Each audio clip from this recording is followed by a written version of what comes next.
Hello guys, mumeze gute? Uyu ni Isaac ugiye kubagezaho amakuru ariho ivumbi, amakuru atariho ivumbi. Rero uyu munsi muri kuri channel yanjye ni Isaac Media, ndagira ngo nkorere subscribe, sharing kandi ibiganiro byacu bikomeze kugenda neza. Uyu munsi tugiye kuvuga ingingo z'amakuru. Ibiganiro tugiye kuvuga uyu munsi ni amakuru ari kubera mu burasirazuba bwo hagati, ubwo turi buvuge ndetse n'intambara uko iri kugenda Israel, Amerika ndetse na Iran. Tureke abantu batubeshya baduha ibihuha, tugiye kuvuga amakuru y'ukuri, ibiri kuhabera, ibiri kuri tele. Twebwe turi muri Amerika ndetse tugenda hari byinshi tugenda tureba, ndetse hari na byinshi tugenda tubwirwa, ariko abantu bagenda bavuga amakuru atariyo, basereza Amerika, ngo Amerika yatsinzwe, ngo Amerika yakubiswe, ngo indege zarashwe. Ibyo ni ibihuha. Ngewe ndagira ngo nge mbahereza amakuru y'ukuri. Ni mu nkore subscribe, tugende neza kandi turi kumvikana. Rero uyu munsi mu burasirazuba bwo hagati, intambara hagati ya Amerika na Iran yakomeje gukaza umurego. Amerika yatakaje abasirikare bayo babiri biciwe muri Jordan, undi akaba yaburiwe irengero nyuma y'ibitero bifitanye isano n'uyu mwaka mubi n'intambara. Mu gace ka Strait Hormuz hakomeje amakimbirane akomeye. Amerika yakomeje ibikorwa byo kugenzura no kubuza Irani gukoresha inzira z'ubucuruzi bwo mu nyanja. Naho Irani ikomeza gutanga ibisubizo bya gisirikare no gutera ubwoba n'ibigo bifitanye isano na Amerika n'abafatanyabikorwa bayo. Muri Gaza, intambara hagati ya Israel nayo Hamas iracyakomeje, nubwo hari imbaraga mpuzamahanga zo gushaka agahenge. Ukraine nayo n'Uburusiya. Ukraine yakomeje kohereza drone mu Burusiya yibasira ububiko, ibikorwa remezo bya gisirikare ndetse n'ububiko bwa peteroli. Hari abantu bishwe n'abandi bakomeretse muri ibyo bitero. Uburusiya nabwo bwakomeje ibitero bya misile na drone muri iki gitondo muri Ukraine, cyane ku byambu no ku bikorwa remezo byo muri Ukraine byasenywe. Murabyumva. Ku rugamba impande zombi ziracyahanganye cyane, n'amasezerano y'amahoro aragerwaho, kandi impande zombi zikomeje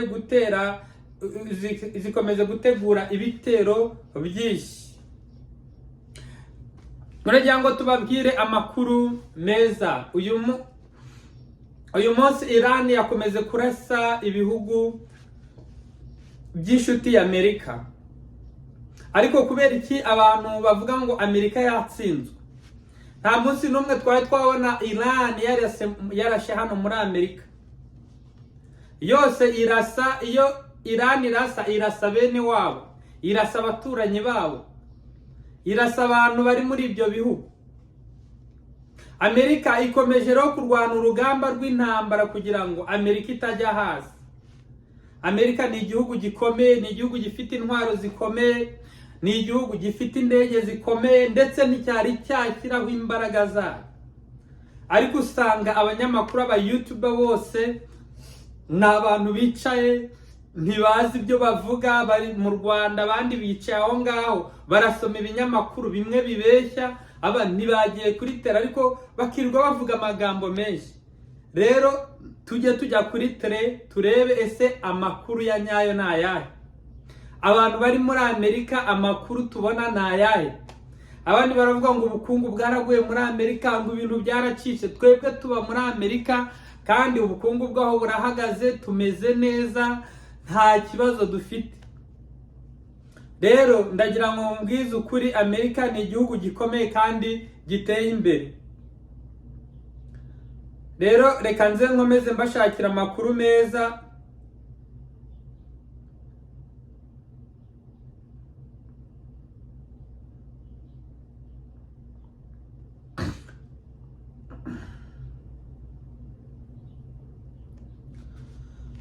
ni amakuru atariho umucucu, niko babivuga. Dore rero amakuru agezweho muri Iran kugeza ubu ku itariki ya 18 Nyakanga 2008, Amerika yatangaje ko yarangije ijoro ryayo rya karindwi rikurikirana igaba ibitero byo mu kirere ku ntego za gisirikare ziri muri Iran. Igisirikare cya Amerika icyo bita CENTCOM kivuga ko kigamije kugabanya ubushobozi bwa gisirikare bwa Iran. Iran yakamejeje gusubiza yohereza misiri na drone ku birindiro bya Amerika n'ibihugu biyikikije, harimo Jordani, Kuwait, Bahrain. Muri Jordani abasirikare 2 ba Amerika nibo bamaze gupfa, ariko igihugu cya Iran kirakomeza kurasa bene wabo muri Jordani. Bariya bose ni abisilamu, bariya ni bene wabo, kirakomeza kurasa ibikorwa remezo. Ni ukuvuga ngo Iran iri gusenya bene wabo, ntabwo iri gusenya Amerika, kuko Amerika irubatse. Nubwo tuvuga ngo Amerika ifite ibikorwa byinshi hanze kandi ntibabimara, usibye ibyo mu burasirazuba ntibashobora gukura ya Amerika. Rero mu majyepfo ya Iran ibitero bya Amerika byangije ibiraro n'imihanda imwe ijya ku cyambu cya Bandar Abbas, ahantu bafite akamaro kanini ku bucuruzi bw'inyanja ya Hormuz. Umuyobozi mukuru wa Iran Mojtaba Khamenei yatangaje ko Iran itazemera ibyo yise ibikorwa by'ubushotoranyi bya Amerika, kandi asezeranya gukomeza gusubiza niba ibitero bikomeje. Intambara iri kugira ingaruka ku bukungu bw'isi, cyane cyane ku biciro bya peteroli no ku bucuruzi bunyura mu nyanja ya Strait Hormuz, kuko ari inzira inyuramo igice kinini cya peteroli yohereza ku isi. Rero uyu ni Isaac ubagezaho amakuru, ndetse amakuru ameze neza. Turagira ngo tubabwire yuko ndetse uyu munsi Trump yatangaje avuga yuko nawe atazigera yemera yuko Iran ishobora gutunga ibitwaro bya kirimbuzi. Impamvu Amerika idashaka ko Iran itunga ibitwaro bya kirimbuzi, Iran ni igihugu gishyigikira imitwe y'iterabwoba. Iyo tubonye imitwe y'iterabwoba tugafata Hamas, tugafata abahuti bo muri Yemen, tugafata iyo mitwe yose Iran igenda ifasha, ni ukuvuga iramutse itunze ibitwaro bya kirimbuzi, ese ni ikihe cyizere yuko Iran idashobora guhereza umutwe umwe wa kirimbuzi byihebe byarangiza bikarimbura igihugu kimwe? Gishobora kuba atari icya Amerika, gishobora kuba ari icya hehe, ariko igitwaro cya kirimbuzi kiramutse gitewe mu isi. Mwibuke icyo Amerika yateye muri Japan, na n'ubu baracyabona ingaruka zabyo. Rero kuba Amerika iri kurwana urugamba rwo kugira ngo ibyihebe bidatunga ibitwaro bya kirimbuzi, nuko isanga yuko mu gihe yateraga biriya bitwaro bya kirimbuzi harimbutse benshi, ndetse kugeza na n'ubu abaturage bo muri Japan bakigerwaho n'ingaruka zabyo. Uyu munsi rero ni umunsi mwiza, ni umunsi wo kugira ngo abantu bumva ukuri, apana ibihuha byo kuri YouTube. Aba YouTube baza baserereza, ntibavuga ibintu bikwiriye, bashaka views gusa. Ngo Amerika yatsinzwe, ngo Amerika yarashwe, ngo indege zayo zarashwe. Nta muntu n'umwe wari watwereka indege ya Amerika yarashwe, nta muntu n'umwe wari watwereka ibi ngibi byagize abasirikare gupfaho barapfa. Iyo umuntu ari ku rugamba arapfusha, n'undi agapfusha. Rero ntago wavuga ngo Amerika ngo yatsinzwe, ngo iri mu gihombo.